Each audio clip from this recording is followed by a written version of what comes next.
जय श्री राधे। श्री हरिवंश राधा वल्लभ लाल की जय। श्री हरिवंश महाप्रभु की जय। परम पूज्य गुरुदेव महाराज की जय हो। बहुत बहुत स्वागत है आप सभी का रसिक अनन्यमाल ग्रंथ में। यहाँ पर हम श्री हरिवंश महाप्रभु के कृपा पात्र संतों के पावन जीवन चरित्रों का श्रवण कर रहे हैं, जिसमें आज हम श्रवण करेंगे श्री करमठी बाई जी का बड़ा ही सुंदर पावन जीवन चरित्र। लेकिन इसे शुरू करने से पहले एक बार महाप्रभु के प्राणों से प्यारे नाम को गा लेते हैं। मेरे साथ साथ आप भी गाइए।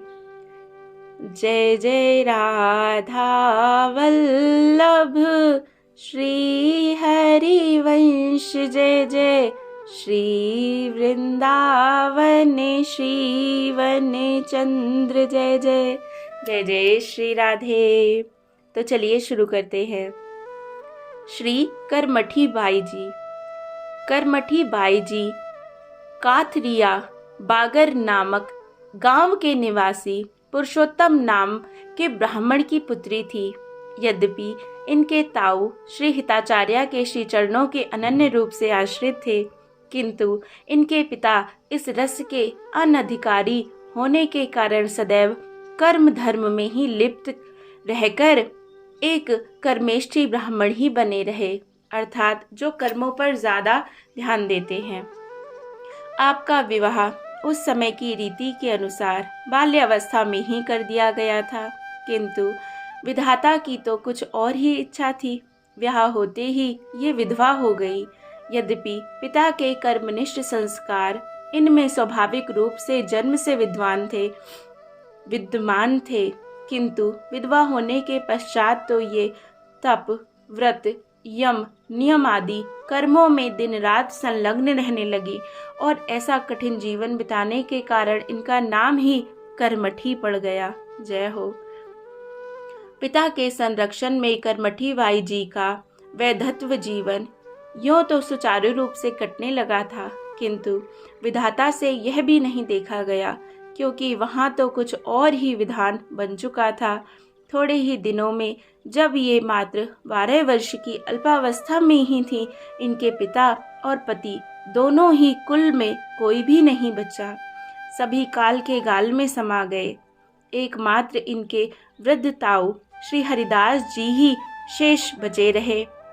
अब करमठी बाई जी को केवल अपने ताऊ का ही आश्रय रह गया। श्री हित जी के पदाश्रित होने के कारण उन्होंने अपने सुउपदेशों द्वारा करमठी बाई जी की कर्म धर्मों के प्रति गहरी आसक्ति से पूर्ण कठोर साधना छुड़वाकर उनके हृदय में विशुद्ध भागवत धर्म के प्रति अटूट आस्था एवं विश्वास पैदा कर दिया। थोड़े दिनों बाद वे करमठी बाई जी को लेकर वृंदावन आ गए और अपने सद्गुरु श्री हित हरिवंश चंद्र जी से इन्हें मंत्र दीक्षा दिलवा दी। गुरु मुख होते ही इनकी चित्तवृत्ति में आमूल चूल परिवर्तन हो गया। अब इन्होंने अपने घर पर गुरु पद्धति के अनुसार इष्ट सेवा विराजमान कर ली और हार्दिक अनुराग के साथ उनका लाड़ लड़ाना आरंभ कर दिया।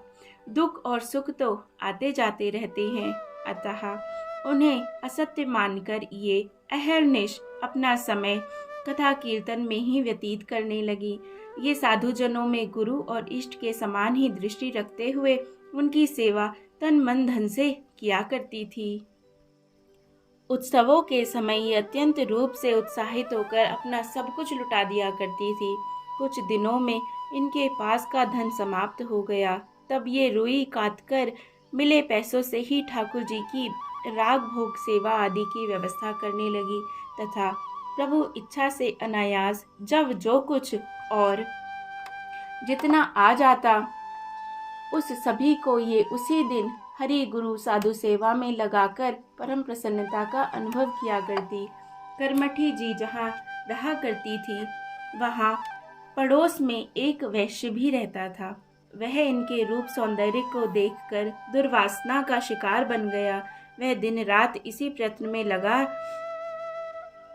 में रहने लगा कि किस प्रकार से मेरी काम वासना पूरी हो। अनेक अनेक प्रयत्नों में असफल होने के पश्चात वह एक दिन बलात्कार करने की इच्छा से अंधेरी रात्रि में ही अपने घर से चल दिया। किंतु प्रभु तो भक्त की रक्षा करने के लिए सदैव प्रयत्नशील रहते हैं। मार्ग में उसे एक सर्प ने काट खाया। सर्प के काटते ही वह जोर जोर से शोर मचाने लगा कि मुझे सर्प ने खा लिया है, मुझे बचाओ, मुझे बचाओ। लाखों प्रयत्न करने पर भी वह ना बच सका और अर्धरात्रि में उसके प्राण पखेरु उड़ गए। कुछ दिनों बाद उसी बनिए ने अपने बेटे से स्वप्न में कहा कि मैं करमठी बाई जी के अपराध से नरक में पड़ा हूँ और मुझे विश्वास है कि यह असह्य नरक की यातनाएं मुझे अनिश्चित काल तक भोगनी पड़ेंगी। हाँ, एक उपाय अवश्य है कि यदि करमठी बाई जी कृपा करके मुझे क्षमा कर दें तो मैं सहज ही इस नरक यातना से मुक्त हो सकता हूँ। अपने गड़े हुए संचित धन का पता बताते हुए उसने अपने पुत्र से यह भी कहा कि तुम प्रातःकाल होते ही करमठी बाई जी के यहाँ जाकर उस धन को करमठी बाई जी के चरणों में समर्पित करते हुए मेरी संपूर्ण दुख गाथा निवेदित करना। संभव है कि करमठी जी को मुझ पर दया आ जाए और वह मेरी करुण गाथा से द्रवित होकर प्रसन्न हो जाए और इस धन को हरि गुरु साधु सेवा में लगाकर मेरा उद्धार कर दे। उनमें सब समर्थ है, वही एकमात्र मेरा उद्धार कर सकती हैं। पुत्र ने पिता की आज्ञा के अनुसार प्रातःकाल होते ही गड़े हुए संचित धन को करमठी बाई जी के श्री चरणों में भेंट कर दिया और पिता की दुख गाथा भी कह सुनाई। साधु स्वभावतः दयालु होते हैं। करमठी बाई जी ने वणिक पुत्र को सदुपदेश देकर गुरुमुख कराया और निवेदित धन को हरि गुरु साधु सेवा में व्यय कराकर उस वणिक का उद्धार किया। एक और इसी तरह की घटना करमठी बाई जी के जीवन में घटित हुई। बादशाह अकबर का अजीज बेग नामक धाई भाई था, जिसको मथुरा नगर जागीर में मिला था। उसने हसन बेग को मथुरा का प्रशासक नियुक्त कर उसे मथुरा भेज दिया। एक दिन हसन बेग वृंदावन आया और यमुना तट पर घूमते हुए उसकी दृष्टि अचानक यमुना जल में स्नान के लिए आई हुई करमठी बाई जी पर पड़ी। वह इनके रूप पर मोहित हो गया और उसने निश्चय किया कि किसी प्रकार से इन्हें प्राप्त करना चाहिए। मथुरा जाकर उसने 2 चतुर दूतियों को वृंदावन भेजा और बहला फुसलाकर करमठी जी को मथुरा लाने की आज्ञा दी। यहाँ आकर दूतियों ने इनके रहन सहन एवं रीति भांति आदि का पूर्णतः अध्ययन करके यह निश्चय किया कि ये तो भक्तों के साथ बिकने वाली हैं, अतः उनमें से एक इन्हीं जैसी भक्त वेशभूषा बनाकर इनके पास आने जाने लगी और इनके साथ इन्हीं किसी कथा कीर्तन साधु सेवा आदि में अपनी हार्दिक रुचि दिखावा करके इनके मन को अपनी ओर आकर्षित करने लगी। साथ ही नित्य ही हसन बेग को भी अपने द्वारा किए गए कर्मों से सूचित करती रही। इस प्रकार इनकी इच्छाओं के अनुसार सभी सेवा कार्य को करके उसने अपने आप को इनका पूर्ण विश्वास पात्र बना लिया। एक बार वह दूती इनके पास 2 दिन तक न आकर तीसरे दिन आई। करमठी जी ने उससे 2 दिन तक अनुपस्थित होने का कारण पूछा तो उसने झूठा बहाना बनाकर कहा कि हमारे यहाँ एक परम भागवत रसिक अनन्य महात्मा जी पधारे हैं। उन्हीं की सेवा शुश्रूषा में एवं उनके सत्संग में रुक जाने के कारण ही मैं यहाँ 2 दिन तक नहीं आ पाई। करमठी जी दूती के इस छल को कैसे समझ पाती। उन्होंने तो अपने सहज स्वभाव से उन महात्मा के दर्शन करने की इच्छा प्रकट की। दूती इनकी अभिलाषा को पूरा करने के बहाने इन्हें मथुरा ले आई और इन्हें अपने घर में बैठाकर कहने लगी कि मैं पहले यमुना स्नान करके आती हूँ, फिर आपको उन महात्मा जी के दर्शन कराऊंगी। इस प्रकार यमुना स्नान का बहाना बनाकर वह बाहर चली गई और हसन बेग को इनके आने की सूचना दे दी। हसन बेग आकर दूती के मकान के एकांत कमरे में छिपकर बैठा था। फिर दूती करमठी के पास जाकर बोली कि जल्दी चलो, मैं तुम्हें महात्मा जी के दर्शन करा देती हूँ। मुझे ठाकुर जी की रसोई बनाने में देरी हो रही है। यह कहते हुए दूती ने इन्हें अपने मकान के उस एकांत कमरे में लाकर बैठा दिया। जहाँ पर हसन बेग पहले से छुपा बैठा था, तथा अपनी आंखों के इशारे से हसन बेग को इस बात को बताते हुए स्वयं उस कमरे से बाहर आकर उसके किवाड़ बाहर से बंद कर दिए। किवाड़ बंद करते ही उसने करमठी जी से कहा कि आप महात्मा जी से प्रकट होकर दर्शन देने की प्रार्थना करो। करमठी जी को अकेली जानकर हसन बेग इनके सामने आ खड़ा हुआ। उसे देखते ही ये बहुत डर गई। काम वासना से पीड़ित हसन बेग इनके वक्ष स्थल पर अपना हाथ रखने एवं दुराचार करने के लिए आगे बढ़ता ही चला आ रहा था, तथा इन्होंने सर्वथा असमर्थ होकर अपने नेत्रों को बंद करके परम आर्त हृदय से श्री हित जी महाराज का स्मरण किया। हित प्रभु तो सर्वत्र व्याप्त है, वे तत्काल ही वहां सिंघनी के रूप में प्रकट हो गए। अब हसन बेग को करमठी जी के स्थान पर महाभयानक सिंघनी दिखाई पड़ने लगी। उससे बचने के लिए वह जहां जहां दौड़कर जाता, उसे दिखाई पड़ता कि सिंघनी गरजते हुए उसकी ओर ही आ रही है और झपट्टा मारकर उसे खा ही जाएगी। अब हसन बेग की सारी काम चेष्टाएं तो दूर भाग गईं और अपनी साक्षात मृत्यु उसे अपने सामने खड़ी दिखाई देने लगी।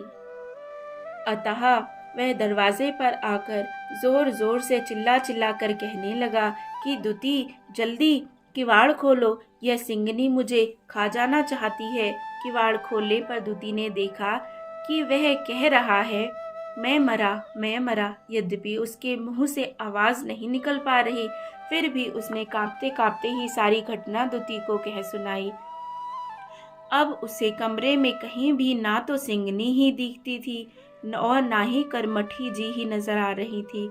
हसन बेग ने अनुचरों को वृंदावन भेजकर इनका पता लगवाया। करमठी जी तो यहाँ पहले ही पहुंचकर अपने इष्ट की सेवा में निमग्न थी। हसन बेग को भक्त के प्रताप का परिचय मिल गया था।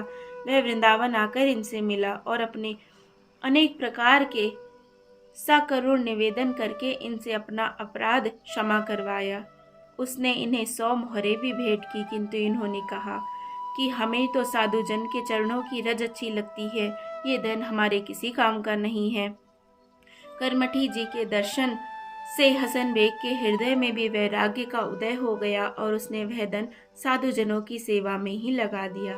भगवान भक्तों के धर्म की रक्षा करते हैं और भक्तों के संसर्ग से संसार के बंधन कट जाते हैं। जय हो, जय हो, जय हो। कितनी सुंदर, कितनी प्यारी, कितनी अद्भुत कथा है। किसी भी अवस्था में हम अकेले नहीं हैं, चाहे कैसी ही परिस्थिति हो। बस जरूरत है तो उन्हें स्मरण रखने की कि हमारे प्रभु, हमारे नाथ, हमारे गुरुदेव, हमारे आचार्य सदा हमारे साथ है। जय जय श्री राधे, जय जय श्री राधे। बहुत सुंदर कथाएं हम श्रवण कर रहे हैं। महाप्रभु के कृपा पात्र हैं ये सभी जन, और हम भी तो हैं ना, क्योंकि हमें ऐसी सुंदर कथाएं श्रवण करने का अवसर मिल रहा है। ये भी उनकी कृपा से ही है।